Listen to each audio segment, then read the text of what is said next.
मुल्ताई विधानसभा क्षेत्र अंतर्गत ग्राम पंचायत कामत के आशीष डहारे के खेत में मुरम की खुदाई की जा रही, जिसको लेकर ग्राम के सरपंच पति और पूर्व सैनिक जीतू ने आपत्ति जताई। जीतू का कहना है कि जो खुदाई आशीष द्वारा उनके अन्य साल द्वारा की जा रही है, यह अवैध खुदाई की जा रही है। इसको लेकर इसकी सूचना उनके द्वारा किसी भी विभाग को नहीं दी गई। जीतू ने खुदाई करने वालों के ऊपर मुरम बेचने का भी आरोप लगाया। इसकी शिकायत जीतू द्वारा फोन के माध्यम से तहसीलदार अन्य विभाग को दी गई। हालांकि किसी विभाग की ओर से कोई कार्रवाई नहीं होती दिखाई दी।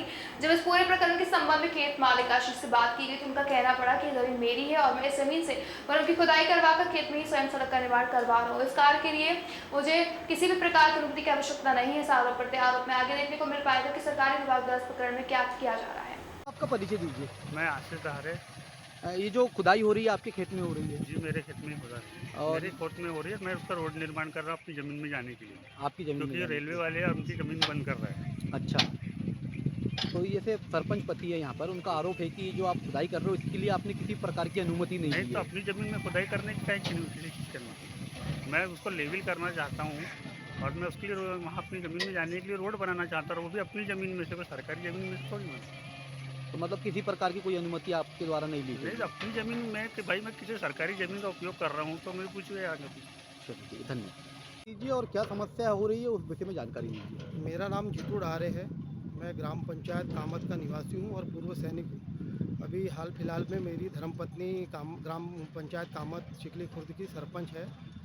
ग्राम कामत में अवैध उत्खनन बड़े ज़ोरों शोरों से किया जा रहा है और इन लोगों को रोकने टोकने पर भी इन पर कोई कार्रवाई नहीं हो रही है। जब मैंने बोला भैया अवैध उत्खनन आप कर रहे हो, आपने किसी तहसील से या पंचायत से या खनिज विभाग से कोई परमिशन ली है क्या, तो इन लोगों का कहना है कि हमें परमिशन की क्या ज़रूरत है, हम अपनी निजी भूमि में खुदाई कर रहे हैं। अब निजी भूमि में खुदाई ये कर रहे हैं, 20-20, 30-30 फीट खोद रहे हैं और कोई व्यक्ति का जान माल का कोई बच्चा गिर गया, वहाँ से रोड आवक जावक के लिए चालू है और इन लोग खोद रहे हैं, पोकलैंड लगाकर, 4 डंपर लगाकर, जेसीबी लगाकर। इनसे बात करो तो उल्टा जवाब देते हैं जैसे यहाँ के बहुत बड़े गुंडे बदमाश हो। अच्छा, इस समस्या के बारे में किसी उच्च अधिकारी को आपने संपर्क करे?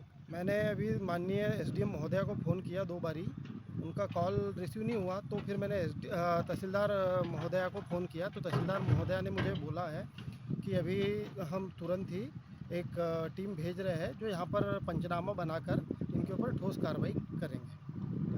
आपका परिचय दीजिए पटेल साहब। मैं संतोष कुमार डोंगरदिया यहीं कामत का निवासी हूँ और अभी फ़िलहाल में जो है मैं आशीष डहारे के यहाँ पे मैनेजर का काम कर रहा हूँ। अच्छा, ये जो अभी सरपंच पति जीतू डहारे है, हाँ। इनका आरोप है कि ये जो आप खुदाई कर रहे हो, हाँ। ये तो आपकी निजी प्लाट में कर रहे हो, लेकिन वो उनका कहना है कि आप अवैध खुदाई कर रहे हो, आपने इसकी परमिशन नहीं ली है। परमिशन निजी खेत में जो होता है प्लान करने के लिए जो है ये प्लान करने के लिए कोई परमिशन की ज़रूरत नहीं पड़ती। हमारे भी खेत धुरे बंधारे या गड्ढे इनको भरे जाते हैं, रास्ता बनाई जाती है, तो हम कहीं बाहर से परिवहन तो कर नहीं रहे। हमारे ही खेत की मिट्टी जहाँ उबड़ खाबड़ या जहाँ पे टेक थी उसको। अच्छा, आपकी खेत की मिट्टी आपके खेत हाँ, में डाल खेत रहे हैं, में। तो इसके लिए परमिशन की आवश्यकता नहीं पड़ती। कहीं पे भी मैंने ऐसा नहीं देखा कि खेती प्लान कर रहा हो, अपना खुद का रास्ता बना रहा हो तो परमिशन की आवश्यकता पड़ी हो। ऐसा नियम में नहीं नहीं है। चलिए, धन्यवाद।